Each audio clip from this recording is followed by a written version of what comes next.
તો નર્મદાના ડેડિયાપાડામાં વરસાદે વિનાશ વેર્યો છે। 2 દિવસના ધોધમાર વરસાદથી સ્થિતિ ગંભીર બની છે।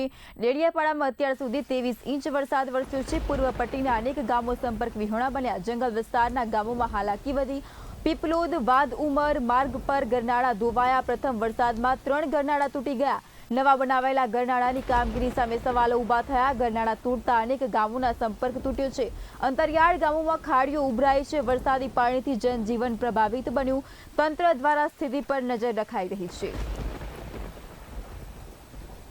પીપલોદ વાદરવ માર્ગ ઉપર ગરનાળા ધોવાયા। અનેક માર્ગો સંપર્ક વિહોણા બન્યા છે। અનેક માર્ગો બંધ કરવામાં આવ્યા છે। નર્મદામાં વરસાદે તારાજી સર્જી છે। ગરનાળા તૂટતા અનેક ગામોનો સંપર્ક તૂટ્યો છે। અંતરિયાળ ગામોમાં ખાડીઓ ઉભરાઈ।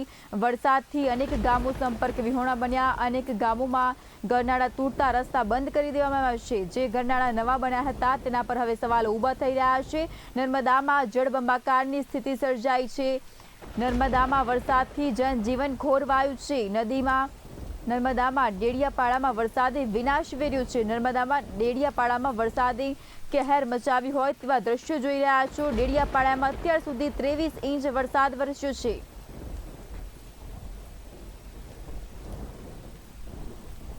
તો આ જ મુદ્દે વધુ માહિતી માટે અમારા સંવાદદાતા ગૌતમ વ્યાસ ફોન લાઈન પર જોડાઈ ચૂક્યા છે। ગૌતમ, નર્મદામાં ધોધમાર વરસાદ વરસી રહ્યો છે। નર્મદામાં વરસાદનો કહેર જોવા મળી રહ્યો છે। અનેક ગામો સંપર્ક વિહોણા બન્યા છે। જનજીવન અસ્તવ્યસ્ત થઈ ગયું છે। વધુ માહિતી જણાવશો। જી, ખાસ કરીને જો વરસાદની વાત કરવામાં આવે તો નર્મદા જિલ્લાની અંદર છેલ્લા 2 દિવસથી ધોધમાર વરસાદે વિનાશ વેર્યો છે। અને અત્યાર સુધી જો ડેડિયાપાડા તાલુકાની વાત કરવામાં આવે તો ત્યાં 23 ઇંચ વરસાદ નોંધાયો છે।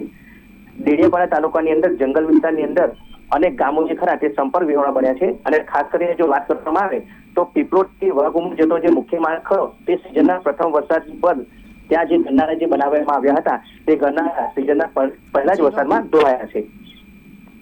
જી, તો નવા બનાવેલા ગરનાળા પ્રથમ વરસાદ બાદ ધોવાઈ જાય તો ક્યાંક ને ક્યાંક આ ભ્રષ્ટાચાર નથી દેખાતો તમને કે નવા બનાવેલા ગરનાળા થોડા સમયમાં વરસાદ પડતા ધોવાઈ જાય?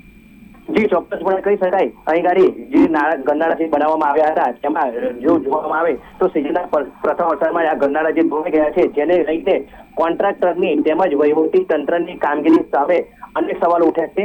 અને ગામ લોકો પણ અહીંયા જે ગરનાળા જે તૂટી ગયા છે જેના લીધે ગામો જે સંપર્ક વિહોણા બન્યા છે તેને લઈને સ્થાનિકોએ પણ માંગ કરી છે કે ઝડપથી તેની કંઈક ને કંઈક વૈકલ્પિક વ્યવસ્થા વહીવટી તંત્ર દ્વારા કરવામાં આવે। જી ગૌતમ, તો પાણી ભરાવાની લઈ અન્ય શું સ્થિતિ સર્જાઈ છે ત્યાં? જી, ખાસ કરીને જો પાણી ભરાવાની સ્થિતિની જો વાત કરવામાં આવે તો નદી નાળા જે ભરાઈ ગયા છે તેમજ મુખ્ય માર્ગો જે ખરા તે આ સિઝનના વરસાદની અંદર પાણીની અંદર ગરકાવ થઈ ગયા છે। જેને લઈને ખેડૂતો, વિદ્યાર્થીઓ તેમજ અન્ય કર્મચારીઓ તેમજ મજૂર વર્ગના લોકોને અવર જવરની અંદર ઘણી મુશ્કેલી ઊભી થઈ છે। જી ગૌતમ, માહિતી સાથે જોડાવા બદલ આપનો આભાર।